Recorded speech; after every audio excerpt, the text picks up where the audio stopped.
नमस्कार एल साथियों।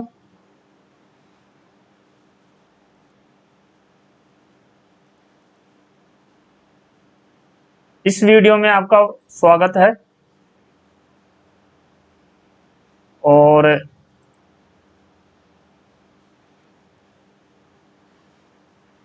ये जो पेपर है ये 20 अगस्त 20 अगस्त 20/8 2022 का है 2022 का है। बिल्कुल लेटेस्ट पेपर है और ये बड़ौदा डिवीजन का कलरक का पेपर है। उसमें से ये राजभाषा के 10 प्रश्न लिए गए हैं। तो राजभाषा एक बहुत महत्वपूर्ण टॉपिक है और आप राजभाषा की तैयारी बहुत करते होंगे। राजभाषा से संबंधित काफी पीडीएफ भी देखे होंगे, बुक्स भी देखी होगी। तो चलिए आपको अवगत कराते हैं कि राजभाषा के प्रश्न कैसे आते हैं, किस हिसाब उनका एक क्राइटेरिया क्या है और वो किस लेवल तक आते हैं और कौन से प्रश्न बार बार रिपीट होते हैं। और ये 10 प्रश्न होते हैं और पेपर में किसी प्रश्न में किसी टॉपिक के 10 प्रश्न होना एक बहुत बड़ा योगदान रखता है। वो चाहे आपके 60% क्रॉस करने में या चाहे आपकी मेरिट बनाने में। तो राजभाषा इजी टॉपिक जैसे इजी टॉपिक को गंभीरता से लेना चाहिए और इसमें कोशिश ये करनी चाहिए कि अपन इसमें 10 में से 10 स्कोर कर सकें। तो उस दृष्टि को देखते हुए चलिए देखते हैं 10 प्रश्न कैसे आते हैं राजभाषा के। ये कल का ही पेपर है, 20 अगस्त 2022 का है और एक कलरक का पेपर है जो कि बड़ौदा डिवीजन में ये बड़ौदा का है। वहां ये आयोजित हुआ था कल ही 20/8/2022 का। तो चलिए इसमें पहला प्रश्न देखते हैं हम। भारत संघ की राजभाषा किस लिपि में है? तो आप इस प्रश्न को काफी सभी जानते होंगे कि ये जो लिपि है वो हिंदी देवनागरी लिपि है। तो यहाँ पर जो आपका ऑप्शन होगा वो ए ऑप्शन होगा, हिंदी देवनागरी लिपि। भारत संघ की राजभाषा किस लिपि है? तो हिंदी देवनागरी लिपि है। ऑप्शन ए यहाँ करेक्ट आंसर हो जाएगा आपका। प्रश्न नंबर 2 की बात करें, दिल्ली मंडल राजभाषा अधिनियम के अंतर्गत किस क्षेत्र में आता है? तो दिल्ली अपन जानते हैं ये किस क्षेत्र में आता है? दिल्ली अंडमान निकोबार द्वीप समूह, ये दोनों केंद्र शासित प्रदेश संघ शासित प्रदेश जो हैं ये दोनों कै में आते हैं। इसके अलावा दमन द्वीप समूह और दादरा नगर हवेली ख क्षेत्र में आते हैं और लक्षद्वीप सी रीजन या ग क्षेत्र में आता है। तो केंद्र शासित प्रदेशों की हम बात करें तो केंद्र शासित प्रदेश में आता है दिल्ली, तो ये आपके कै में आ जाएगा। इसके साथ अंडमान निकोबार द्वीप समूह भी कै में आता है। ख के अंदर दादरा नगर हवेली एवं दमन द्वीप समूह ख में आते हैं। लक्षद्वीप आपके सी में आता है। तो यहाँ दिल्ली आपका ऑप्शन कै हो जाएगा। हिंदी दिवस कब मनाया जाता है? तो ये बहुत ही सुपरहिट प्रश्न है और मैक्सिमम बार ये टपक ही जाता है। तो इस प्रश्न का जो उत्तर होगा वो होगा 14 सितंबर और ये हम 1953 से मनाते आ रहे हैं। इसके अलावा एक दिवस आपको और याद रखना है, वो है 10 जनवरी। ये अंतर्राष्ट्रीय हिंदी दिवस है और इसको हम 2006 से रेगुलर पर ईयर मनाते आ रहे हैं। ये भी आप इसमें ध्यान रखेंगे।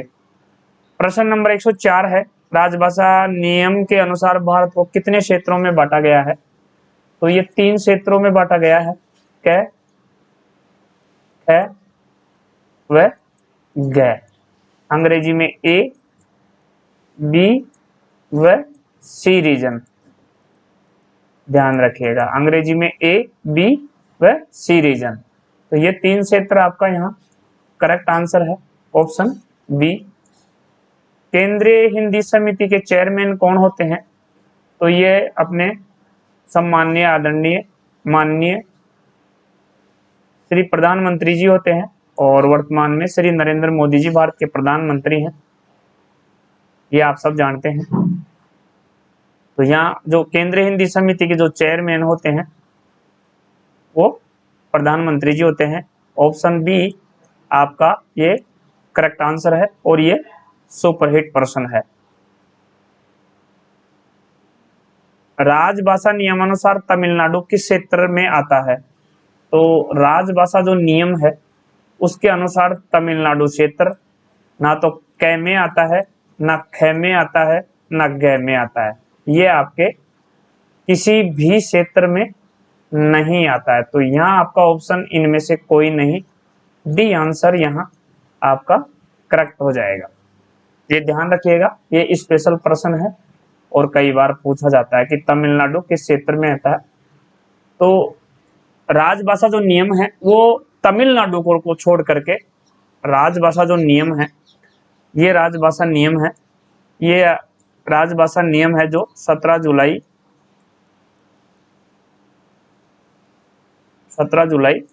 1976 को बने थे और इसमें टोटल 12 नियम है और ये जो नियम है ये तमिलनाडु को छोड़ करके पूरे संपूर्ण भारत पर लागू हैं, ये आप ध्यान रखें। तो एकमात्र तमिलनाडु है जिस पे राजभाषा नियम लागू नहीं होते, बाकी संपूर्ण भारत पर राजभाषा नियम लागू होते हैं। तो यहाँ ऑप्शन आपका डी हो जाएगा। प्रश्न नंबर 107 है, राजभाषा नियम के अनुसार अंडमान निकोबार द्वीप समूह किस क्षेत्र में आता है? तो दिल्ली और अंडमान निकोबार द्वीप समूह ये दोनों कै क्षेत्र में आता है? आपका दिल्ली और अंडमान निकोबार ये दोनों कै में आते हैं और आपके दादरा नगर हवेली एवं दमन द्वीप समूह ख में आते हैं और लक्षद्वीप आपके ग में आता है। तो ये ध्यान रखें। तो यहाँ अंडमान निकोबार पूछा है तो आपका कै ऑप्शन ए करेक्ट हो जाएगा। कै क्षेत्र यहाँ आ जाएगा, अंडमान निकोबार द्वीप समूह कै क्षेत्र में आता है। राजभाषा समिति में कितने सदस्य होते हैं? प्रश्न नंबर 108 है, राजभाषा समिति में कुल कितने सदस्य होते हैं? तो ये लोकसभा से 20 होते हैं और आपके राज्यसभा से 10 होते हैं। तो दोनों मिला के ये टोटल आपके दोनों मिला के 30 हो जाते हैं, 30 सदस्य टोटल हैं। तो ये 30 आपका ऑप्शन यहाँ सी में है, तो सी आंसर ये आपका करेक्ट हो जाएगा।